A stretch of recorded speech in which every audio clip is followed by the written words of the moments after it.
في لاعيبة دراجات اسمها شادي سعيد في سباق لبطولة الجمهورية للدراجات. كانت سباق لاعيبة زميلتها في السباق اسمها جنة عليوة. جنة كانت هتاخد البرونزية بس حصل اللي في الفيديو ده.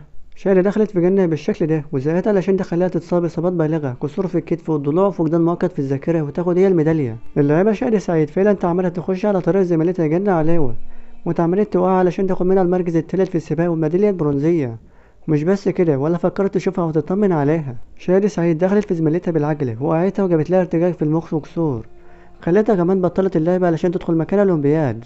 واللجنة اعترفت بالتعمد وتوقع عليها غرامات وتوقفت فترة، بس الرياضة أخلاق.